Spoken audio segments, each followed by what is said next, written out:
What's up, grinders? Welcome back to the channel. So today we're going to react to this video from Joe Sema, and the video is titled The Truth About Dreaming Spanish After Thousands of Hours. Now, the reason I want to react to him is because his channel actually played a pretty big deciding factor in whether I would do my Dreaming Spanish series or not. Because he has been doing Dreaming Spanish for thousands of hours at this point. And in fact, when I started my journey, before I started it, I did a lot of research into, Dreaming Spanish, Pablo, the automatic language growth method, various updates from people within the community, including Joe Sema. He had a 2,000 hour update before I even started doing Dreaming Spanish. And as you guys know, I'm actually at 922 hours as of making this video, okay? So we're gonna watch this video from him. But before we do, I want to show you the video that I actually saw back in the day, okay? You can see this one's from 1 year ago. This is the video. And I remember that there was a section right here, as you can see at the end, where he speaks in Spanish. And at the time, I didn't speak a lick of Spanish, but I was reading the subtitles and I thought, okay, if this is how far you can get with Dreaming Spanish, maybe this is possible for a challenge. So I'm now going to listen to him again after, the last time I heard him, I did not understand a word of it. Y bueno, voy a hablar un poco en español. Voy a contarles por qué me decidí a aprender español. Creo que fue en 2022 que me fui de vacaciones a Latinoamérica para, no sé, disfrutar un poco y tener vacaciones allá, porque yo trabajo como remoto, entonces soy programador, entonces puedo This is fascinating now that I'm watching him and I understand everything he's saying, because the last time I watched this video, I didn't understand a word of it. I was just reading the subtitles. Trabajar en cualquier lado. Entonces pensaba que, bueno, voy a sacar jugo o aprovechar de esto, que puedo trabajar en cualquier lado. Entonces, creo que antes de mi viaje en 2022, en noviembre, me fui, creo que en noviembre o octubre, me fui a vacaciones, y antes de eso estaba usando como Duolingo y estaba haciendo como charts de conjugaciones, de como estar y ser and stuff like that. So he's actually not a purist. I don't remember this. For those who don't know, a purist is someone who follows just the Dreaming Spanish method, which is meant to be the ALG method, the automatic language growth method. But realistically, Dreaming Spanish is more like a very watered down version of it. He actually did conjugation charts and everything beforehand. So at 2,000 hours, I expect him actually to be further ahead than I will be at 2,000 hours, because I never did any of that. I was testing just the ALG methodology, which Dreaming Spanish uses for the first 1,000 hours or so. So what level is this conversation? He might be much more capable than this, but I get the feeling based on the mistakes he's making, because I can hear them. I can hear him going back and error correcting. The topics that he's talking about, he's probably like a B1, maybe a bit more than a B1 in this conversation. If we were to put this on a scale. Y pensaba que esta manera de hablar o de aprender un idioma es un poco difícil y no es tan natural como conocimos nuestras lenguas maternas, o sea, cómo aprendemos nuestras idiomas maternas. Y pensaba que debería estar una manera como diferente para hacerlo. Okay, so you've got an idea of what you could achieve at 2,000 hours, I guess, with some previous study in conjugation charts, Duolingo, and then doing just a bunch of this. So I'm probably not going to be even this far. Damn. If you want to know, okay, so for example, with Esperanto, I'm more than 2,000 hours, easily more than 2,000 hours. And that type of conversation when you're a C1 level, which is what I am in Esperanto, I'm probably higher, but I'm tested and proven at a C1 level. That type of conversation, you power through, you don't really make mistakes. You don't even think about it. There's none of this. You might error correct once in a blue moon, okay? If you don't believe me, I can just do a little bit of Esperanto right now. Don nun mi volas diri al vi, kiel mi decidis studi Esperanton. Mi decidis studi Esperanton, ĉar kiam mi estis soldato en la Aŭstralia armeo, tiutempe mi volas lerni alian lingvon por pruvi al mi mem ke mi vere povas lerni alian lingvon. Kaj mi memoras ke tiutempe mi demandis al homoj kiuj estas ĉirkaŭ mi kiun lingvon mi lernu, ĉar vere mi ne scias kiun lingvon mi volas lerni. Mi simple volas pruvi al mi mem ke mi povas lerni alian lingvon. Kaj la plejparto de ili diris al mi ke Evildea, la plej bona lingvo en la mondo sendube estas la franca. Do mi komencis studi la francan, sed unu semajnon poste mi rimarkis ke mi tute ne ŝatas tiun lingvon. Do mi decidis ke mi ne plu volas studi ĝin. Kaj mi memoras ke iom poste mi estas en la oficejo kaj mi uzas Wikipedion, kaj en Wikipedio mi trovis artikolon pri internaciaj lingvoj. Okay, now that I've done my little spiel in Esperanto, just to give you an idea of, the differences in level there. Now, if I was to do this in Chinese, it would be a lot worse. Okay, so I'm not going to put you through that. Okay, so let's watch the video. Hey, what's up, guys? In today's video, I want to talk about if Dreaming Spanish was worth it. And I know maybe most of you guys are asking yourself that as well, if you actually want to get started using Dreaming Spanish, because it is a big time commitment. You really have to sit there and spend 1,500 hours listening to a language that most likely you don't know anything and you're starting from complete zero. So I'll talk about my experience so far, since I've spent already thousands of hours listening to Spanish. And I think this would have been really helpful, at least when I first started. So maybe you can use this to see if this is worth it for you. For me, overall, Dreaming Spanish was definitely worth it because of three main things. Number one is that your accent will be better than most people who have learned through like books and textbooks. I hear this all the time. And it's obviously something I can't speak to yet because I have not started my Spanish speaking part of my journey. I am not yet at 1,000 hours. But every time I hear this, I feel like this is an assumption because the people who have the best accents in foreign languages and have learned those languages are usually people who have dived into like phonetics and stuff like that. Like they've really focused in on those things. Like, in fact, I'm pretty sure the people who have the best foreign accents are usually musicians who have studied the phonetics of the language and then, done all that, and then of course done input. Like input is a given, no matter what. If you want to get good in a language, like even I had to with Esperanto, you need a lot of input. There's no avoiding that, okay? But the people who I've found to be the best are generally musicians or people who are just really, really into like phonetics and stuff like that. Like a great example, okay, if you don't believe me, is Stuart right over here with Thai, okay? Everyone says his Thai is fucking fantastic, but he's a manual learner. At least he was. Obviously, then he lives in country and, learns a lot, marries into it, all that type of stuff. Or Matt vs. Japan, manual learner, who obviously then later on done a ton of input, and he now promotes an input-based approach. But still, I have yet to see someone who's a full purist who has an amazing accent. I'm sure they exist. Drop them down in the comments. Maybe it's this guy, okay? You guys can let me know because there is a video on his channel 1 year ago after 3K hours of comprehensible input. Okay, so this video, when he says he's thousands of hours, he's either 3K or more. If someone can find a good Spanish representation, give me your thoughts down in the comment section. Does he sound native? It takes like hundreds of hours, up to thousands of hours for you to get started into speaking, and I think that's a big gripe.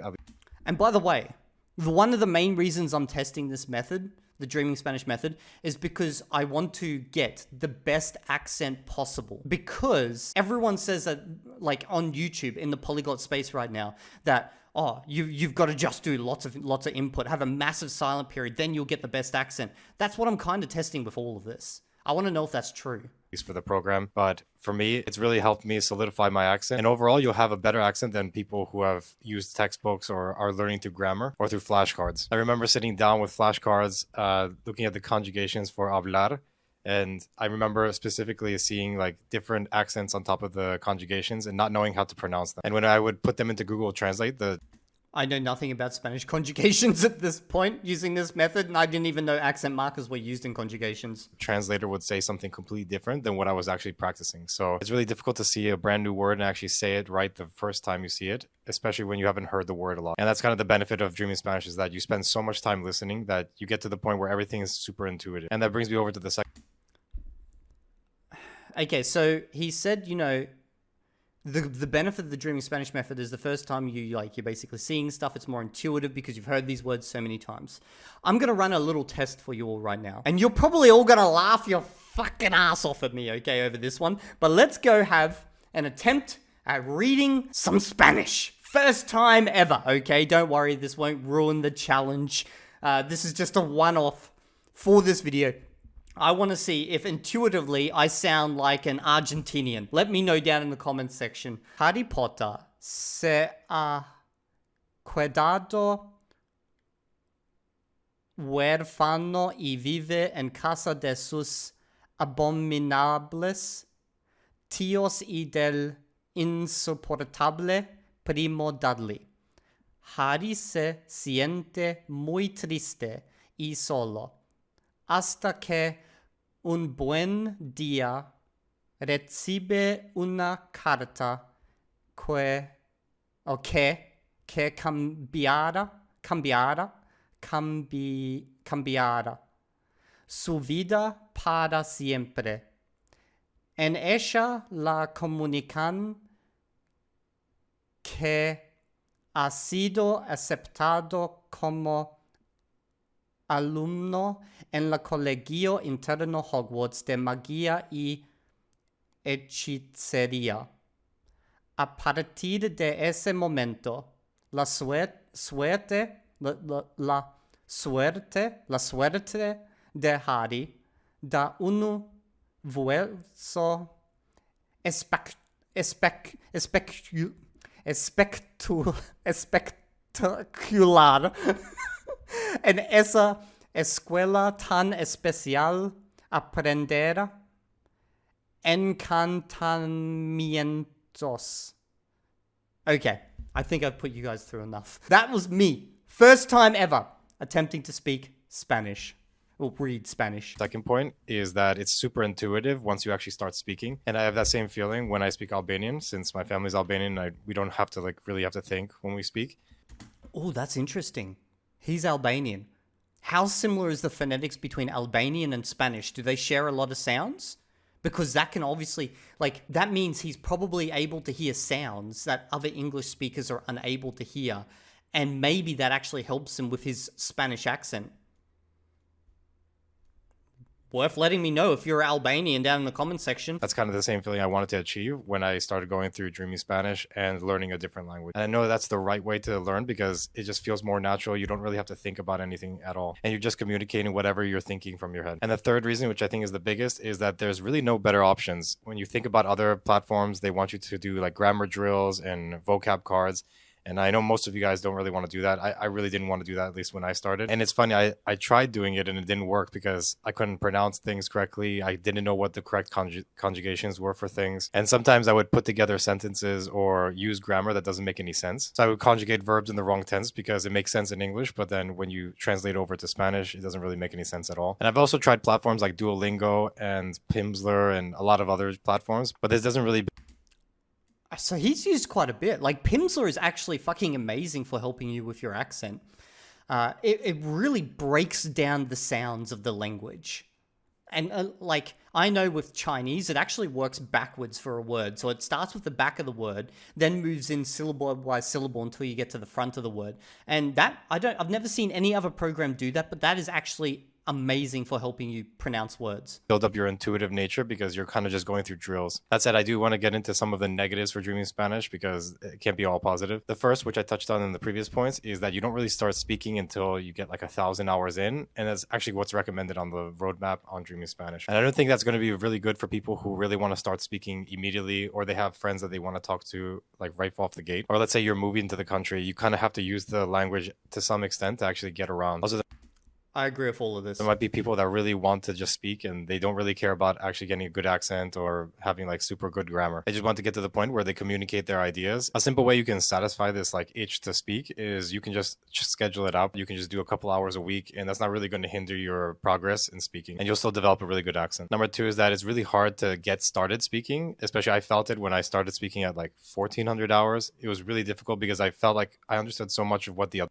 So he started at 1,400 hours, not the recommended 1,000 hours. So his input period was massive. The person was saying, but I was really frustrated because I couldn't say what I wanted to communicate back, at least in the first 20 or so hours. So some people might get discouraged and might not want to speak during that time, but really it's something you just kind of have to push through. And another point to bring up is that some people need a little bit more time to get more comfortable with the language. And I think that's pretty normal. You probably will need 100 or so hours of speaking just to get used to saying words and communicating with others, especially in a language that you've never spoken before. What I found that helped a lot was reading out loud. This actually got me used to saying words that are really complicated and a little bit harder to say and that are not really as natural for English speakers or whatever your native language is. And the last con about dreaming Spanish is more towards the perfectionists out there, because 1,500 hours is really little when you compare it to the overall total amount of hours that natives have in their native language.